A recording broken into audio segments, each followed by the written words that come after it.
Fast forward, you come our channel so how say GH Politics Avenue. Podcast stories are trending because make headlines. Ni Jemre and ADB Exomo Ewa say ni dem nya brack say mo say ene ADD kan ya. Share so bit subscribe to the channel. Hit on notification bell so share na for front so answer into enkabe. Ni dem nya brack say mo onia yanku yinsemu. Say yaku yinsemu with a year NSS scandal no na me no ka say communicators be omutra a year news fast so air check say at this point in time acquire a year group of people and omutra say and omu bopo say omu emboss Akroma no nti enye gifty osenkwa any osese bi nkwa na enya ADB nipa o granting sa loan no edema a year gift osei ena oyi ni free hon so a oma na omo ye adwuma o NSS aso ye abra na gift osei de oma no omo nyina they should be picked up for investigations a enya asem koto akra onia me se emre ye monwura nsem nim na ye hwe ne ye ko ene de eba. Samson, interestingly, if not for persons like Oliver and other lawyers like you who would make noise, and the Attorney General gives me an opportunity, we would have to build a new one somewhere. This is an organized crime. This is a well-orchestrated but unintelligent organized crime. Number one, the persons who sat on the loans committee at ADB should be picked up. Number two, they reduced it from 78 to 31 or so. At least they should be picked up. I've been a rural banker before, so okay. I can speak on credit. When you submit your loan, the procedures, when you apply for a loan, we look at how much you earn. We are not even supposed to give you 50% of your earnings because we take into consideration other factors. How much you spend in a month, how much probably you should be saving, and all of those factors. So mostly BOG, give or take, they would approve about maybe between 30 to 40%. And if you do the calculations they did, that was about the 50%. So on the surface of it, it was even wrong. Yes, you would have very difficult clients who would tell you that I have other sources of income. But these are national service personnel. What other source of income do they have? They had bought goods that she has supplied through her company. Now, and at the end of the month, almost their entire allowance was going to pay the... Of course. I mean, Doc was saying something, and I've been a beneficiary of this NSS loan. So to wipe it off, Doc, I beg you. Because when I was going to do my national service, I didn't have a television, I didn't have a mattress, I had nothing. And I was being posted from Tamale to Abisim in the Bono area. I went with my backpack, you understand? My dad says, oh, Kobobra, you get it. So he gave me what he would give me. And instead of me using it to buy the few things, I also pocketed it because I understood that there would be an opportunity for me to get mattress and a TV and it would be deducted at the end of the month. It was an interesting moment. But at the time, I was paying, I think, 90 cedis or so a month. And that was less than 40% or so of my earnings. You get it. But, Samson, if indeed there was an internal auditor at the NSS, the entire internal audit department should be picked up. Those that manage the data at the back end, whether NSS mainstream or their private sector organization, they should have some questions to answer.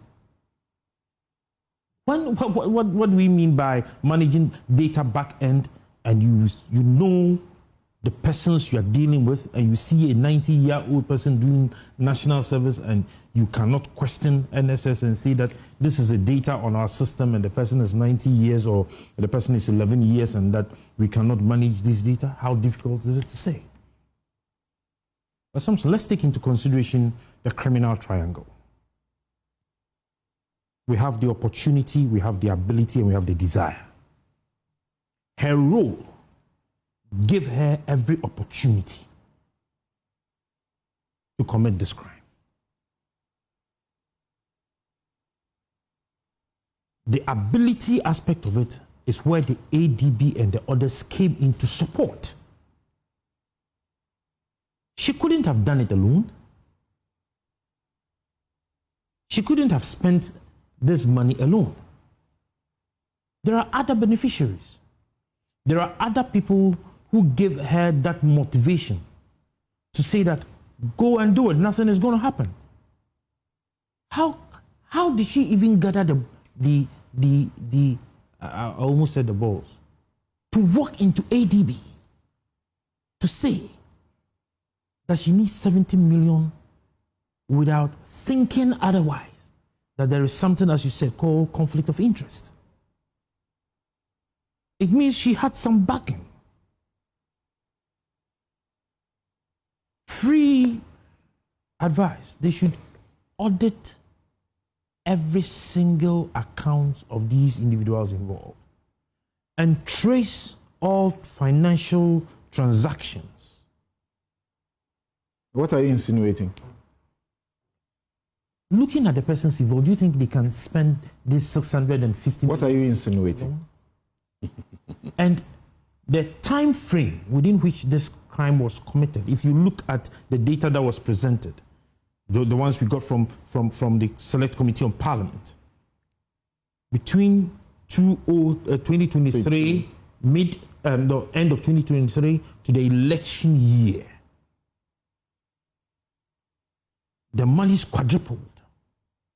Where did it go? These are questions that need to be answered. These persons didn't commit this crime alone. By now, their assets should be frozen. By now, all assets should be frozen. And we need to take this seriously.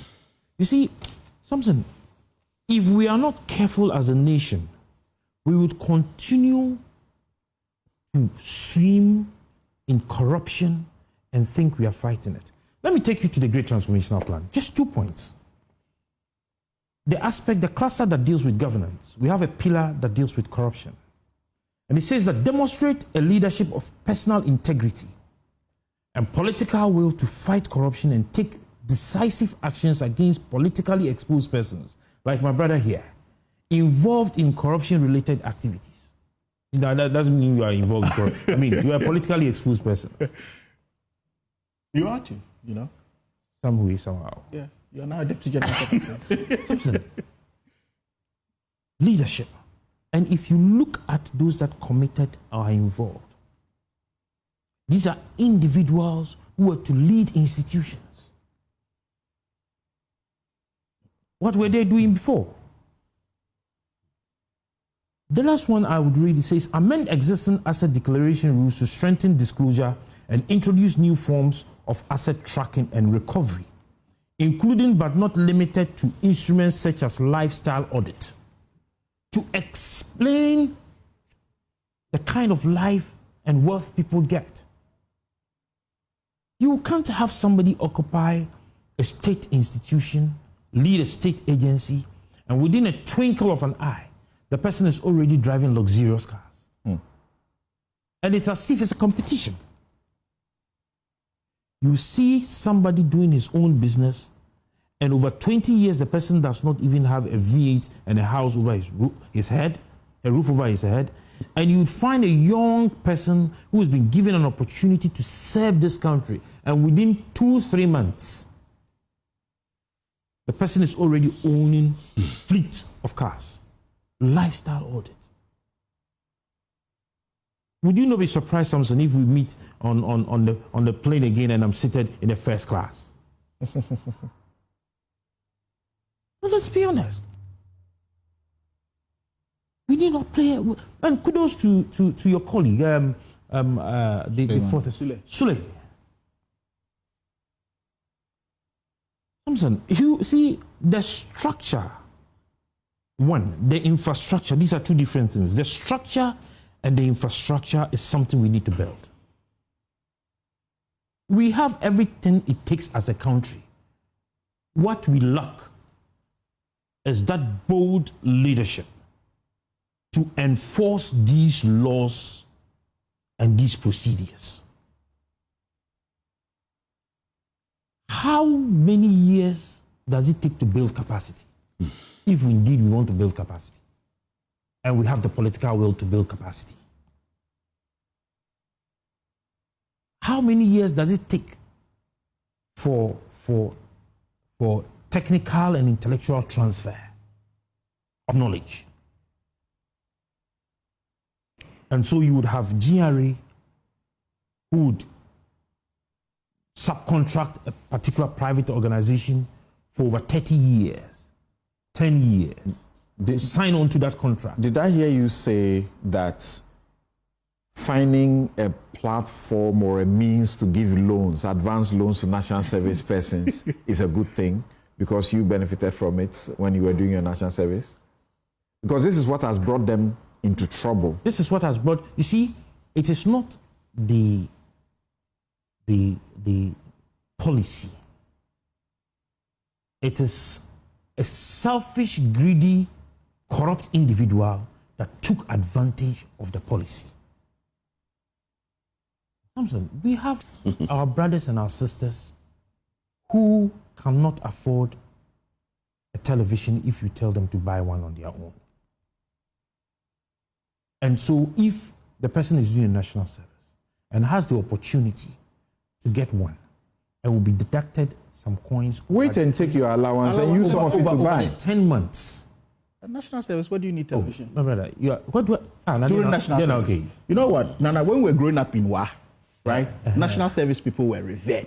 When they came for national service, we would vacate, people would vacate, or the chief of the community would even call and give them accommodation for free. Teacher training. Including the service personnel. Yes. So our society was built even to absorb them. What happened to all this? There is nothing wrong with this. This is a fine opportunity for us to own our own. Kamaldeen. At very little deductions. I mean, it is done in the US and in UK where you guys were. You understand? Not for national service. None of you go to the US and UK and buy iPhone. You build credit. If you had the opportunity, if you had the opportunity to head the National Service Authority, will you scrap this thing, helping service personnel to get loans? We would restructure it. Because actually, their allowances hardly come on time. So that was my next point. Sometimes, and as we speak, I think there are still some allowances in arrears. Something. 4 months and they have not been paid. The allowances are a living expense.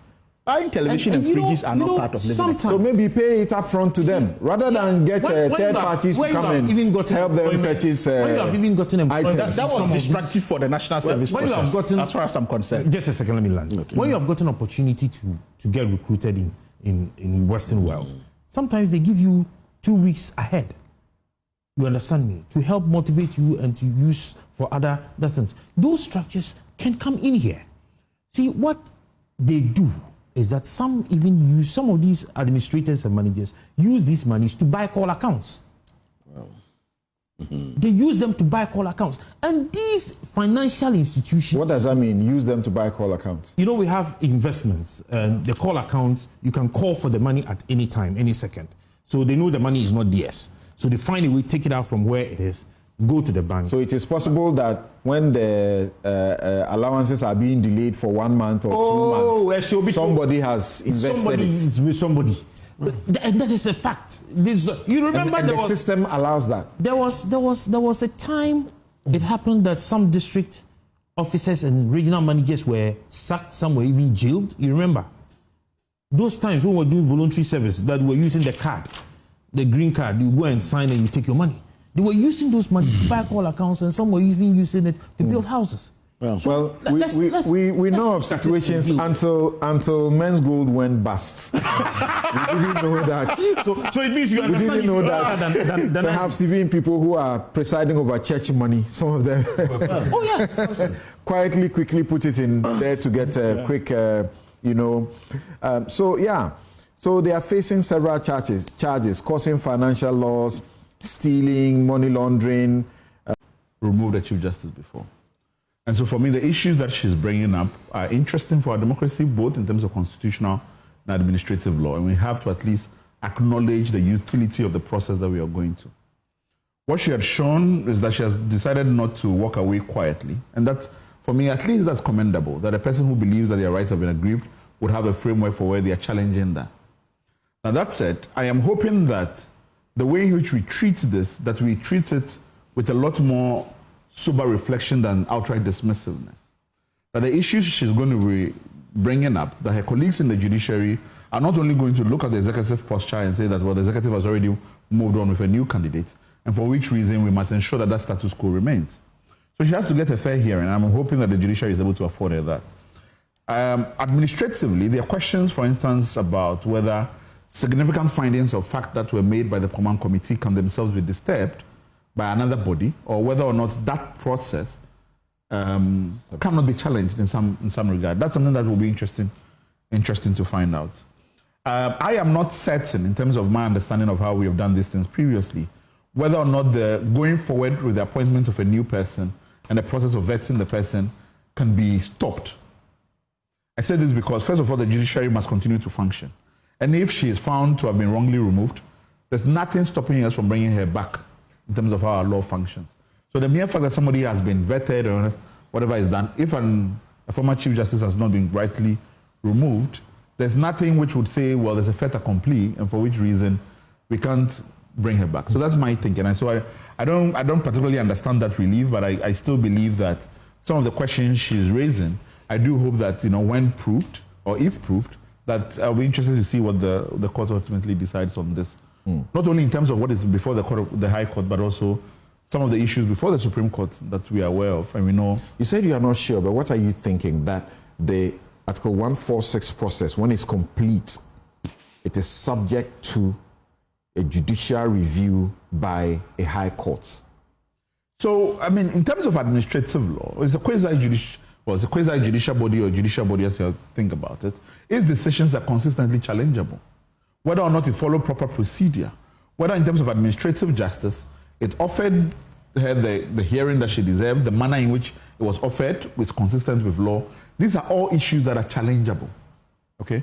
And in connection with that, she's entitled, for instance, and we have said this previously, she's entitled to the report, she's entitled to be able to assess the reasoning, she's entitled to be able to see the facts that were sifted, to see whether or not those facts bear themselves out. All that process, I think, she's entitled to it. Myself, at this point, I think it's a bit premature even for me personally to be able to say that, all of the claims that she's raising are not valid. And even when some of their claims are valid, whether or not they would lead naturally to the invalidation of the work of the committee are also issues that, deserve question. But I think somehow she has not lost faith in the judiciary, and I think perhaps that if there's any value to commend here, that's it, I would say. Interesting. But I've heard you, often refer to the very first time that Article 146 was used under this dispensation, the 1992 Constitution. And that was in respect of Dr. Emmanuel Jacob Emmanuel Opong, who was removed as a deputy chairperson of the National Commission for Civic Education on the 28th of August 1999. And when he decided to challenge it, he went straight to the Supreme Court and he lost. Yeah. Because I have heard you refer to it, what do you say? Well, which is the better forum? So the funny thing about, that decision itself, I'm not even certain that the Supreme Court sufficiently understood the law. Because the Supreme Court had assumed that the Article 146 Committee is a commission of inquiry, and for which its reports must await a period, there must be a white paper, and then, you challenge it in the way in which a report of the commission of inquiry is done. But now we understand, we have better clarity. Let's educate the people. Yeah. A commission of inquiries report, when they do a finding and they finish, it becomes it's like a judgment of the High Court. Yes. And it's appealable to the Court of Appeal. Absolutely. Within 6 months. Within 6 months. Okay. So that's what the Constitution establishes for that framework. there's a real question as to whether or not the Article 146 committee is equivalent to a commission of inquiry. I don't necessarily hold that view, and I think that subsequent bodies haven't. In fact, Supreme Court decisions also suggest, like for instance, they don't have the power of contempt and things like that, suggesting that we are trying to create a distinction between the 146 committee and also commissions of inquiry. So that route necessarily would not be the most appropriate route. So even though there's a Supreme Court decision on it, I think that, if you go back and review it, that will have a different opinion on it. So I think the appropriate forum in this case is the High Court, I believe. Okay. Because the High Court, and they're invoking the High Court supervisory jurisdiction. All right. So I think that's fair in terms of where they've gone. Okay. Before I come to Prof, let me go to... We and some who do team course watching on so I'm not so Jimre Elhada, send so bad in their Dumbi Edumania, in some room, the Insumo Constant Socra, AGH Politics Avenue.